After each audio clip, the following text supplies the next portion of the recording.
Hey, love, light, and blessings. It's Shamanic Awak Priestess here, and today we have a fun video. Thank you so much to everyone who watched my previous video, and today's video is going to be about frequently asked questions that my subscribers have. Sometimes it's easier to answer in a video form. So if you're interested in getting some of your questions answered, stay tuned to this video. But before we get started, I gotta pay my bills. So number one, if you want to get a one-on-one reading with me, whether it's a channeled reading, specialized reading, or a regular tarot reading, predictive reading, all the good stuff, you can go to my website, shamanicawakpriestess.com. I also am a full-time root worker. You know, I'm a mambo, so I do, you know, I practice voodoo. So if you want a working, aka spell work, is called in the United States, I do have those services available as well. That's also available on my website, shamanicawakpriestess.com. Also, I do a la carte mentorship, which means, you know, you book a session and I teach you things and all that good stuff, especially any previous classes that I've done that have been in retirement. I'm now offering them in the mentorship sessions that are available on my website. So you pay as you go. And that is also available at shamanicawakpriestess.com. Also, if you want to be a channel member, just hit the join button and you can pick whatever price point you want to do. There's 3 different levels. Everything is self-explanatory. There's also a video that explains the memberships in more detail. All right, so now getting back to our video today, okay? And the best way to support this channel is please subscribe, and yeah, and raise the algorithm for the videos.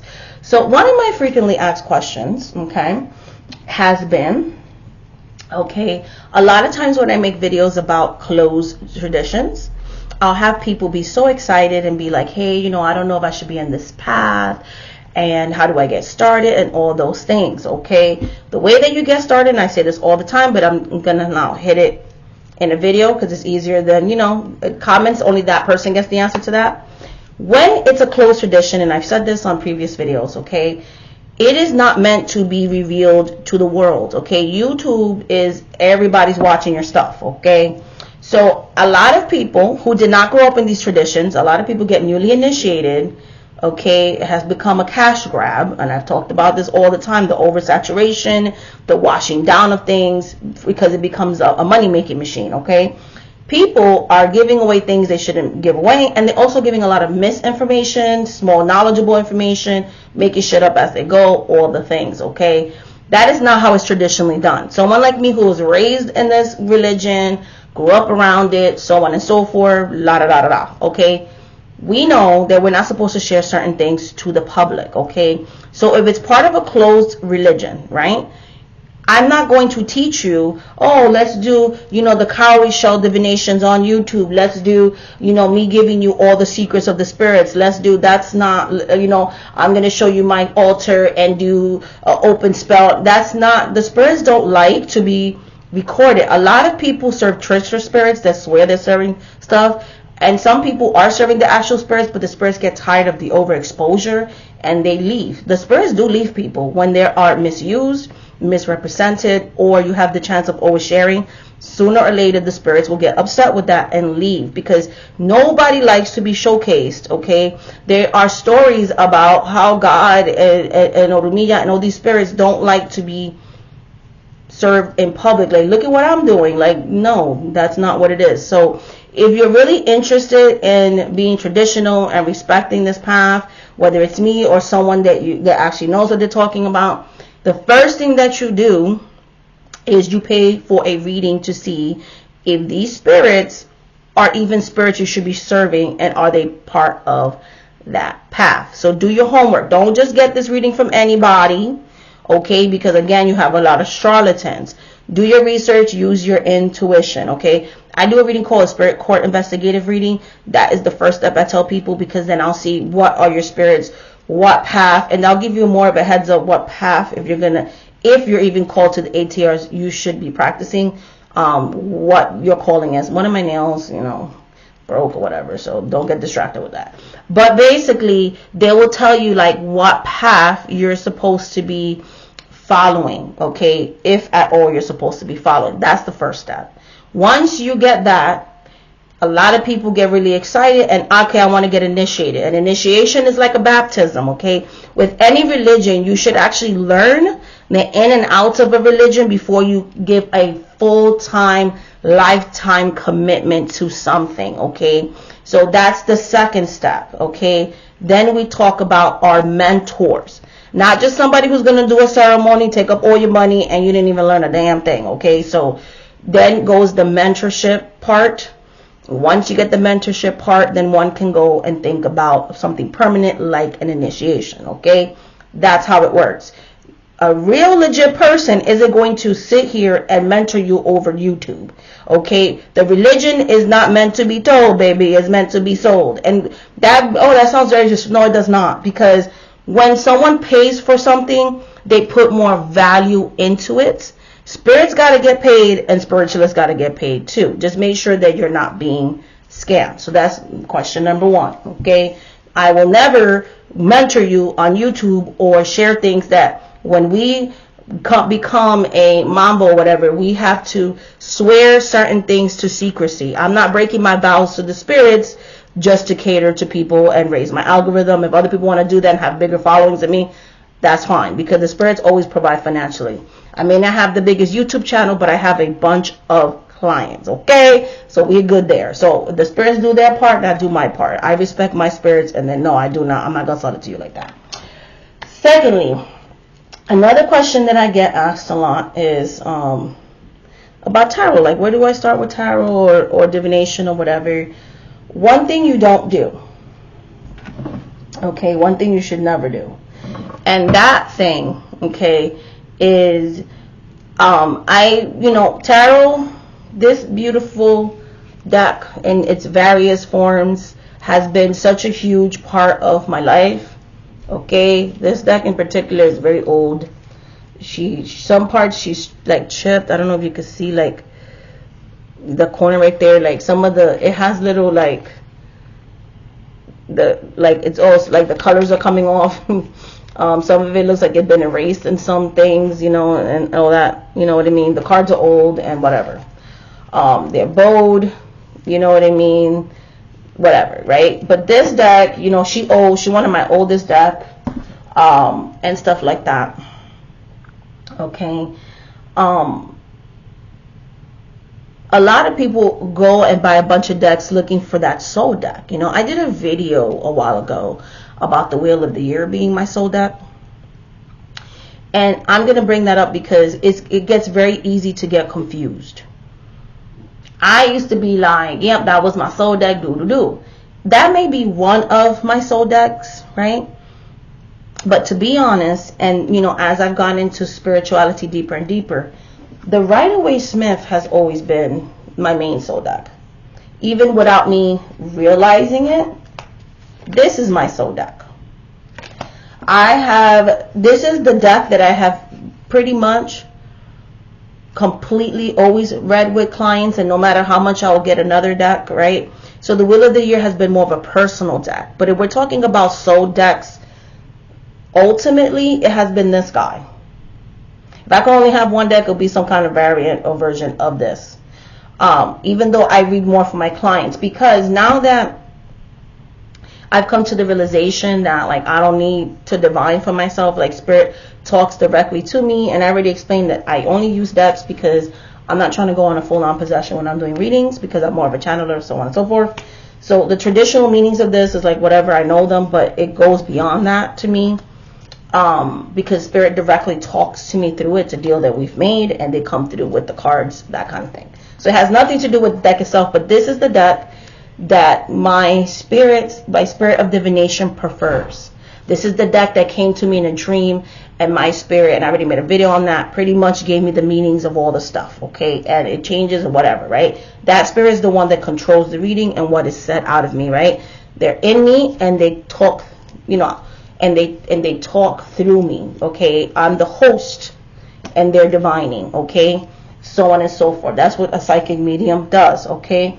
So when I got on YouTube, I got so saturated with all these other readers that mostly read for themselves or whatever, or if they read for the public, they had these code of ethics I never heard of, like, oh, don't do this, don't do that, which I come from more traditional readers where we read on things that y'all figure in the new age of tarot is taboo somehow. And, you know, we could all respectfully disagree, but I also got to keep it real on my channel, right? And then also, you know, a lot of consumerism, right? And when I started buying all this stuff, decks that I never used, I started finally using them when I did memberships. So I'll switch around. But I realized, like, I didn't need all of that, okay? Every time I try to replace this deck, and yes, Will of the Year, I read it, it's personal. I have decks that I used to read personal for me, and they will always be special. But the deck that has never left my side, that I've never... anytime I try to stop working with it, I miss it in my collection, has been all the it's the Rider-Waite Smith. It's the different thing, but this one being one of my favorites because it was the first that I worked with, okay? It was the universal weight, okay? And this deck has never left my side. So when someone says all you need is yourself and one deck, that's true. For anyone who's trying to start in their road of learning tarot or getting into divination, pick a deck that you connect to in the way that I connect, like that. Don't get so consumed by trying to learn all these different systems and decks. We get so lost in the collecting part of things, we forget the actual magic, okay? The magic of tarot, okay? And that's why I kind of just been stepping back, because I understand people are collectors and it's fun and all that, but that just doesn't resonate with my soul and my purpose. Like, I use tarot specifically because that's the tool in which the spirits gave me to work with the human public, okay? I use it for me, it's a job, okay? It's magical, but it's a job. It's what I do for a living. So I have to use tools that will help me to connect in the best way and to give you the best readings that I can. And so this is the deck that I will say now is my soul deck. So trying to find a deck in that way, whether even if you're just reading for yourself, the deck that communicates the most. We don't need all these different decks and all. I feel like we start to get so lost in that it just becomes materialistic, okay? The same thing I tell people when they do rituals and stuff. Y'all overcomplicating stuff, okay? Our magic was never that complicated. The ancestors used what was on hand, and people forget that. They get lost in the razzle dazzle and materialism of spirituality. So my best advice for a beginner, just find one deck that works with you and work that deck, okay? And dedicate your time so you can learn divination the right way. The third question, because I don't want to make this video too long, is how to get rid of offerings. How to get rid of offerings. I get those questions a lot. So for me, and I'm only talking about me, I do not throw offerings in ocean, stream, waters. I do not do that at all. Unless it's life and death type of situation, because you're actually polluting our drinking waters. If you're claiming to be a child of Oshun, a child of Yemaya, who rule over Oshun, being the sweet waters, Yemaya over the oceans, why would you then put poisonous things that could further pollute our oceans, when these are the mothers of the running waters, okay? A spirit is not going to like you desecrating their stuff. Or this, like, oh, throw this at the crossroads. If this spirit rules over the crossroads, why would I want garbage that's non-biodegradable there? Our ancestors would actually pour libations, things that they knew were biodegradable, okay? Now, there are times that we have no choice, but even when I'm doing cemetery stuff, or which you shouldn't be doing unless you're initiated, there's a certain way that I give the offering that's not going to impact the environment. I'm not talking about cemetery work on this channel, because if you're not initiated and you're not under my mentorship, I ain't going to teach you things to get you haunted, okay? Or bad things can happen. So we're not going to even touch on that. That's another video for another day. But basically, there are ways to give offerings in nature, but make sure you're not destroying the environment. Do not leave rubbish on the trees. Yeah, because, you know, a leg on the trees, that's desecrating, okay? Spirits of the land don't like to have you polluting their environment. So make sure that the way you're disposing of things, stop trying to throw glass candles. Like, that is not what you do. My mother has never gone into the environment and thrown glass candles, okay, and destroying and desecrating sacred sites and sacred land. That's new age bullshit, and it needs to stop, okay? My mother did the way you throw regular garbage, okay? You throw it in the trash can. That's what I do. I pray over it because the spirit was hosting that. You know, I have a separate receptacle where only my spiritual things go, okay? Some of them are recycled and some of them are disposed. I have a separate receptacle where my spiritual tools, such as candles that have been done, are disposed of. I put them in a black garbage bag, I tie it up, and then I put an outside garbage bag, and on garbage days, all those candles go away, okay? Now, if it's something that is baneful, like getting rid of negative energy, all those things, that automatically goes outside in my garbage cans out my home. I'm going to pour Florida water outside the, thing on the candle, tie it up, and put it outside. When garbage day comes, we pick it up. That's it. You just throw it away. Things that are negative energy, throw it out into the universe. You're not supposed to throw things in nature, especially with the over-saturation of people doing spirituality. One person says a soundbite and it just gets regurgitated, and the misinformation gets regurgitated. This is why I say YouTube, TikTok, and Instagram, when it comes to spirituality, is a double-edged sword. All this misinformation is actually having an environmental impact, such as that, like I was saying on the other one, this overconsumption of decks that are made of paper, okay? I don't like this deck no more, throwing it away because people are buying decks having no connection to it. You are creating an environmental negative impact. If we are real spiritualists or spiritualists in training, we should always be, okay, an advocate for protecting Mother Earth, okay? That is very important, okay? Respect nature, where these things come from, okay? Stop overbuying crystals. Stop overbuying all this stuff. Let's be more knowledgeable in what we are consuming, buying, and investing in, because it's very disrespectful to destroy the earth and then call yourself a spiritualist, okay? So that's how I throw away. Now, there are certain rituals that call for throwing some things away in nature. But I always try to, if there's a receptacle in a park, if there's a receptacle in a place, okay, because I have done things like church, all that, but I do it in a receptacle, okay? I have gone to their bathrooms and done things, but I'm not throwing it in the outside church lawn. I'm not doing that unless it's biodegradable. So I try to use biodegradable materials when I'm doing rituals that you need to return back to nature. I'm not doing glass candles. I'm not doing things, plastic things, because I know that I'm not allowed to desecrate nature.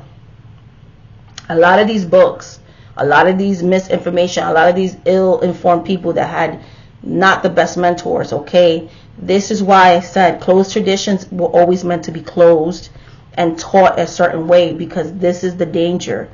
Some of you are destroying the planet and then wondering why the spirits don't bless you, okay?